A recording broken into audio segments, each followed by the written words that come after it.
आप सभी मीडिया के मित्रों को हम लोगों ने मतगणना की जो हम तैयारियां कर रहे हैं उसके बारे में विस्तार से डिटेल देने के लिए बुलाया था। और जैसा मैंने अवगत कराया कि कल एक तो हमने सभी कैंडिडेट्स की अथवा उनके द्वारा जो प्रतिनिधि भेजे गए थे उनकी मीटिंग की थी और उनको मतगणना की जितनी प्रक्रियाएं हैं भारत निर्वाचन आयोग की उससे अवगत करा दिया है। इस बार काउंटिंग प्रोसीजर में जो भी चेंजेस किए गए हैं उसके बारे में भी हमने उन्हें मौखिक रूप से अवगत कराया है, प्रशिक्षण भी दे दिया है और लिखित रूप से भी अवगत करा दिया है। आप सभी जो मीडिया के मित्र हैं, आप भी हमारी इस व्यवस्था का बहुत महत्वपूर्ण अंग है और आप लोगों को भी जानकारी रहे, इसलिए हम लोगों ने आज ये प्रेस वार्ता आयोजित की थी। और जैसा हमने बताया, सुरक्षा व्यवस्था हमारी 3 लेयर में रहेगी और पूर्वांचल विश्वविद्यालय हमारा काउंटिंग सेंटर होगा। वहाँ पे हम लोगों ने एक मीडिया सेंटर बनाया है हमारे सभी मीडिया के मित्रों के लिए, जो अब जहाँ तक उनका मोबाइल अलाउड रहेगा उनको वाईफाई की सुविधा हम लोग देंगे ताकि उनको लगातार हम लोग अपडेट देते रहें। पार्किंग की व्यवस्था हम लोगों ने विश्वविद्यालय के बाहर चौकी के सामने वाले ग्राउंड में की है, जहाँ पे समस्त लोगों की पार्किंग की जाएगी और सभी लोगों को हम लोग पासेस इशू करेंगे, जितना चाहे हमारे जो काउंटिंग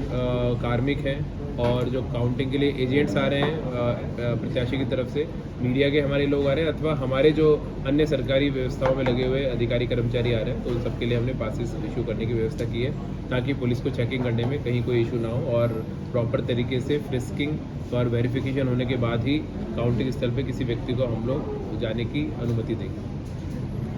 पोस्टल बैलेट भी हमारे उस दिन काउंट होंगे, जो 4 तारीख को सुबह ट्रेजरी से पुलिस की उपस्थिति में और हमारे नोडल अफसर जो CRO हैं उनकी उपस्थिति में यहाँ से काउंटिंग स्थल तक जाएंगे, तो वो भी इसके बारे में विस्तार से मैंने बताया है। और इसके अतिरिक्त अभी जो आज हमारी ट्रेनिंग चल रही है और 3 तारीख को एक हमारी ट्रेनिंग चलेगी, उसमें ट्रेनिंग EVMs भी ट्रेनिंग सेंटर जो हमारा यहाँ पे जिला पंचायत प्रेक्षागृह रहेगा 3 तारीख को, तो वहाँ पे हम लोग लेकर जाएंगे। उसके बारे में भी हमने प्रत्याशी को लिखित रूप से भी सूचना दे दी है, उनकी उपस्थिति में ही हम लोग वेयर हाउस खुलवाते हैं कलेक्टेड वाला और यहाँ से प्रशिक्षण के लिए EVMs को लेकर जाते हैं, ताकि किसी प्रकार की, आप सबको इसलिए बता रहे हैं ताकि भ्रांति ना रहे इन सब चीज़ों को लेकर। और इसके अतिरिक्त काउंटिंग प्रोसीजर के बारे में भी हमने बहुत विस्तार से बताया है। जैसे जौनपुर लोकसभा है, उसकी 5 विधानसभाएं, उनकी काउंटिंग अलग से होगी और मछली शहर की 4 विधानसभाओं की काउंटिंग पूर्वांचल विश्वविद्यालय में होगी। 3 और 4 तारीख को विश्वविद्यालय की अन्य शिक्षण जो गतिविधियां हैं अथवा शिक्षणेतर जो गतिविधियां हैं वो बंद रहेंगी, उसके बारे में हमने रिटर्न इंस्ट्रक्शन जारी कर दिए हैं। और काउंटिंग प्रोसीजर में भी जो कंट्रोल यूनिट है उसमें 4 प्रकार की कंडीशंस हैं, जिसके बारे में मैंने आप लोगों को बताया है कि अगर कंट्रोल यूनिट से रिजल्ट डिस्प्ले नहीं होता तो पहले उसको ARO इंजीनियर से वेरीफाई कराएंगे। अगर वो चालू हो जाती है तो तुरंत उसका रिजल्ट निकाल के गणना शीट में अंकन हमारे काउंटिंग सुपरवाइज़र कर देंगे। अगर फिर भी इंजीनियर ठीक नहीं कर पाते हैं तो ऐसी मशीन को ARO अपने पास रख लेंगे और जब सारे राउंड क्लियर हो जाएंगे उसके बाद में ऐसी मशीन की VVPAT का उसमें मैंडेटरी काउंटिंग की जाएगी, पर्ची से काउंटिंग उसकी होगी और वो आवश्यक है, मैंडेटरी है। दूसरी एक कंडीशन बन सकती है कि जो 17C फॉर्म होता है, जो अकाउंट ऑफ वोट होता है, जो पीठासीन अधिकारी ने भरा है पोल डे वाले दिन, और जो कंट्रोल यूनिट है उसके अगर मतों में अंतर वो कुछ आता है तो ऐसी सभी मशीनों को भी ARO के पास रख लिया जाएगा और उसकी काउंटिंग उसी केस में की जाएगी जब पूरी लोकसभा के सारे राउंड क्लियर होने के बाद में अगर ये देखा जाता है कि जो पहला और द्वितीय प्रत्याशी है उनके बीच मतों का अंतर उसके बराबर अथवा उससे कम है जितने वोट उस कंट्रोल यूनिट में विद्यमान है। और इस प्रकार की मतलब सभी विधानसभाओं की कंट्रोल यूनिट्स को मिलाकर विद्यमान है। एक कंडीशन ये बनती है कि मॉक पोल का डेटा अगर कंट्रोल यूनिट से डिलीट नहीं किया तो उसमें केस में भी कंट्रोल यूनिट की गणना नहीं की जाएगी टेबल पे, उसको भी ARO अपने पास रख लेंगे और उसकी VVPAT से गणना तभी की जाएगी जब लास्ट में ये देख लिया जाएगा कि ऐसी सभी विधानसभाओं में मिलाकर और जो प्रथम और द्वितीय प्रत्याशी उनके बीच मतों का अंतर उन सभी ऐसी CUs के अंदर जितने वोट हैं उसके बराबर अथवा उससे कम है। तो ये 3 प्रकार की कंडीशंस इसमें रखी गई हैं। तो ऐसी सभी जो मैंने बताया 2 प्रकार की जो CU है उनका तभी काउंटिंग की जाएगी VVPAT से जब प्रत्याशी पहला और दूसरा उनके मतों का अंतर उनमें विद्यमान मतों के बराबर अथवा उससे कम होगा। तीसरे एक 56D होता है जिसमें कैंडिडेट हम RO से डिमांड करता है कि हम इसमें VVPAT से काउंटिंग चाहते हैं, वो RO का विवादिकार है कि RO उसको उस पर निर्णय ले। और चौथा एक मैंडेटरी वेरिफिकेशन होता है कि जब CU की पूरी काउंटिंग हमारी समाप्त हो जाती है कंट्रोल यूनिट की, तो लास्ट में हर विधानसभा में 5-5 CU का जो नंबर था उससे VVPAT की जो स्लिप्स हैं उनका मिलान किया जाता है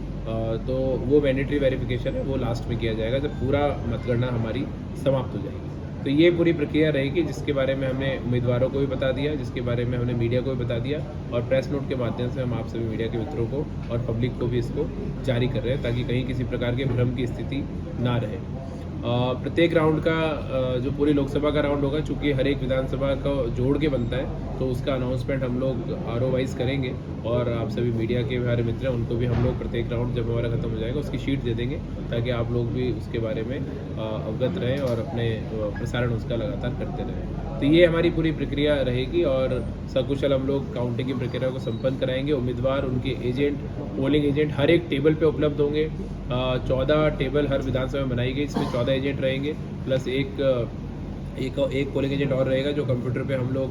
टैबुलेशन करते हैं उसको देखेगा। इसके अतिरिक्त पोस्टल बैलेट पे 12 टेबल लगाई गई है एक लोकसभा में, उस पे 12 काउंटिंग एजेंट रहेंगे, और इसके अतिरिक्त ईटीपी भी हमारा स्कैनिंग होता है, जो सर्विस वोटर्स आते हैं उनका, उस पे एक काउंटिंग एजेंट रहेगा, और बाकी प्रत्याशी और उनके जो इलेक्शन एजेंट हैं वो हर एक किसी विधानसभा में मूव कर सकते हैं। वो आरओ के यहाँ पे रहते हैं, तो आरओ के यहाँ पे जो भी टैबुलेशन का काम है उसको वो वहाँ से साथ में देखते रहते हैं। तो ये पूरी इसकी प्रक्रिया है। कहीं पे बहुत ही प्रोसीजर बहुत ही सिंपल है। हर एक स्तर पे चेक्स एंड बैलेंसेज है, हर एक स्तर पे जो उम्मीदवार हैं उनके काउंटिंग एजेंट को लगाया गया है, तो इसमें कहीं पे गफलत की कोई गुंजाइश नहीं है। सीसीटीवी कैमरा बिल्डिंग के अंदर बाहर हर एक हॉल में लगाया जा रहा है, और उसकी वीडियोग्राफी का एक प्रॉपर सिस्टम वहाँ पे रहेगा, तो कहीं पे भी किसी प्रकार का कोई भी इसमें संशय की स्थिति कहीं पे भी नहीं है। और ये मैंने फिर भी कहा कि चूँकि जब इतनी सब व्यवस्थाएं हैं, पुलिस की व्यवस्थाएं, अफवाह कोई व्यक्ति उड़ाता है तो बहुत सख्ती से हम लोग उससे निपटेंगे, क्योंकि अफवाहों को हम लोग बिल्कुल इसमें वो नहीं झेलेंगे। और चूँकि हर एक प्रक्रिया सभी लोगों के सामने हो रही है, तो उसमें कहीं कोई ऐसी बात नहीं है, और लगातार हम लोग रिजल्ट भी अनाउंस करते रहेंगे। तो मेरा अनुरोध सभी लोगों से, आपके माध्यम से हमारे नागरिकगणों से रहेगा कि सभी लोग शांति व्यवस्था बनाए रखेंगे, अनावश्यक रूप से कहीं किसी के उकसावे में, बहकावे में आकर कोई भी लॉ एंड ऑर्डर को चुनौती ना दे, और हमारी जो समाज का एक अच्छा ताना बाना बना हुआ है, एक अच्छा जौनपुर मैसेज देता है सभी लोगों को कि हम लोग सभी लोग साथ में मिलजुल के शांति से रहने वाले लोग हैं, तो उसका सभी लोग परिचय दें।